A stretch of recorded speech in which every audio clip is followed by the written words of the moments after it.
এবং বলেছে যে জাজমেন্টটি চ্যালেঞ্জ করে, অর্থাৎ বিচারপতি ABM খায়রুল হক সাহেবের নেতৃত্বাধীন 7 সদস্যের মধ্যে 4 জন যারা নির্দলীয় তত্ত্বাবধায়ক সরকার ব্যবস্থা বাতিলের পক্ষে ছিলেন এবং 3 জন যারা নির্দলীয় তত্ত্বাবধায়ক সরকার ব্যবস্থা সংবিধানে রাখার পক্ষে ছিলেন, এই 7 জন বিচারপতির যে রায়, সেই রায়টি এন্টায়ারলি অর্থাৎ পুরা রায়টি তারা রিভিউ করেছেন।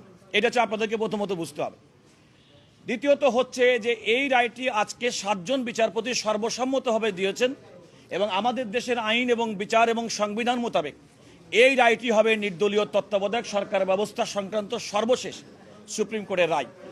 এই রায়ের ফলাফলটি আদালত বলেছে আমাদের রায়ের ভিত্তিতে নির্দলীয় তত্ত্বাবধায়ক সরকার ব্যবস্থা, যেটি ত্রয়োদশ সংশোধনীর মাধ্যমে তৎকালীন প্রধানমন্ত্রী বেগম খালেদা জিয়া সংবিধানে সন্নিবেশন করার মাধ্যমে বাংলাদেশের জনগণ ভোটাধিকার সুযোগ পেয়েছিল, গণতন্ত্র বিকশিত হয়েছিল। যে অন্তর্বর্তীকালীন তত্ত্বাবধায়ক সরকার ব্যবস্থা সংবিধানে ফিরে আসার কারণে 1996 সালে এবং 2001 সালে মানুষ নির্বিঘ্নে ভোট দিতে পেরেছিল।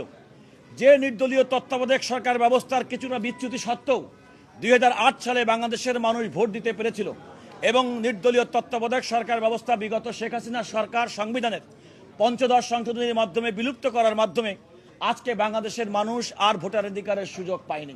বাংলাদেশে ইতিপূর্বে 154 জন সংসদ সদস্য বিনা প্রতিদ্বন্দ্বিতায় নির্বাচিত হয়েছে, দিনের ভোট রাতে হয়েছে এবং মানুষের 5%-এর বেশি মানুষ কোনোভাবে পার্লামেন্টের ভোটে অংশগ্রহণ করেনি। কোনো পার্সেন্টেই না। এমন একটি পরিস্থিতিতে আমরা প্রত্যাশা করি এই নির্দলীয় তত্ত্বাবধায়ক সরকার ব্যবস্থা সুপ্রিম কোর্টের আপিল বিভাগের আজকের রায়ে এটা ইমিডিয়েটলি এই সংবিধানে ফিরে এসেছে। আদালত বললেও আদালত কিন্তু বলেছে এর কার্যকারিতা প্রসপেক্টিভলি।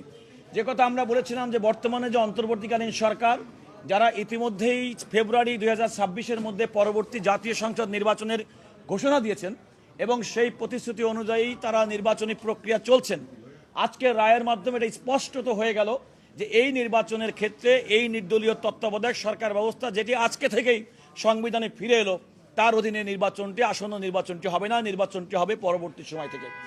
আমরা বিএনপির পক্ষ থেকে আগেই বলেছি, আমাদের লিড কাউন্সিলর জনাব জয়নুল আবেদিন এবং আমি ব্যারিস্টার রুহুল কুদ্দুস কাজল, আমরা দীর্ঘদিন পর্যন্ত শুনানি করেছি, আমরা আদালতকে দেখেছি এবং আদালত যেটা বলেছেন যে এই রায়টি কেন বাতিল করেছেন আপনারা খেয়াল করে দেখবেন।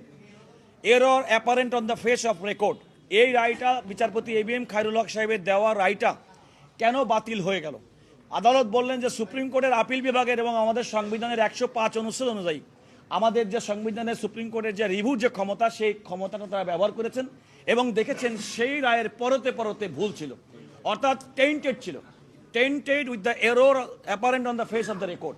এইটা আদালতের অবজারভেশন। আমরা বিএনপির পক্ষ থেকে মনে করি এই টেন্টেডটা বলেছে ওই যে প্রত্যেকটা ক্ষেত্রে আমরা যেমন বলেছি যে সংবিধানের বেসিক স্ট্রাকচার, আমরা বলেছি গণতন্ত্র সংবিধানের বেসিক স্ট্রাকচার, নির্দলীয় তত্ত্বাবধায়ক সরকার ব্যবস্থা জনগণের ভোটাধিকার সংবিধানের বেসিক স্ট্রাকচার, মৌলিক কাঠামো। এই মৌলিক কাঠামো পরিবর্তন করা যায় না এবং আমরা মনে করেছি নির্দলীয় তত্ত্বাবধায়ক সরকার ব্যবস্থার মাধ্যমে, সংবিধানের প্রবর্তনের মাধ্যমে মৌলিক যে কাঠামো, এই কাঠামোটা সুপ্রতিষ্ঠিত হয়েছে। সুতরাং রায়ের মাধ্যমে বাতিল করা এবং স্যার যে কথা বলেছেন বিচারপতি ABM খায়রুল হক সাহেবের রায়টি, তার আমরা আগেই বলেছি তার ব্যক্তিগত ইচ্ছা এবং ব্যক্তিগত মতামতের প্রতিফলন ছাড়া আমরা এটাকে কোনো আইন আদালতের ভাষায় কোনো রায় কিংবা নজির হিসেবে আমরা গ্রহণ করি নাই। এ কারণে আমরা রিভিউ পিটিশন ফাইল করেছি। বিএনপি মহাসচিব জনাব মির্জা ফখরুল ইসলাম আলমগীর বিএনপির পক্ষে এই রিভিউ পিটিশনটি দায়ের করেছেন। আমরা কাউন্সিলর হিসেবে বিএনপি বাংলাদেশের বড় রাজনৈতিক দল, সবচেয়ে বড় রাজনৈতিক দল, তাদের প্রতি কৃতজ্ঞতা জানায় যে দেশের জনগণ ভোটাধিকার এবং মানুষের মৌলিক অধিকার সুনিশ্চিত করার জন্য তারা সুপ্রিম কোর্টের আপিল বিভাগে আমার মনে হয় যে তারা এই রিভিউটি করেছেন।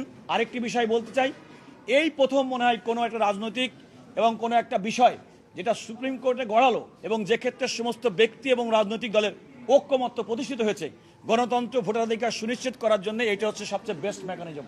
আমরা আমাদের পক্ষ থেকে যারা সহযোগিতা করেছেন, সাংবাদিক বন্ধু আপনাদেরকে ধন্যবাদ জানাই। রায়টি হচ্ছে সংবিধানের আজকে সুপ্রিম কোর্টের আপিল বিভাগ, বিএনপি, অন্যান্য রাজনৈতিক দল এবং বদিউল মজুমদার কর্তৃক দায়েরকৃত বিচারপতি ABM খায়রুল হক সাহেবের যে রায়ের মাধ্যমে নির্দলীয় তত্ত্বাবধায়ক সরকার ব্যবস্থা বাতিল করেছিলেন, সেটি আজকে ফিরে এলো তাৎক্ষণিকভাবে। তবে এই রায়ের কার্যকারিতা হিসেবে পরবর্তী নির্বাচন হবে 2026 সালের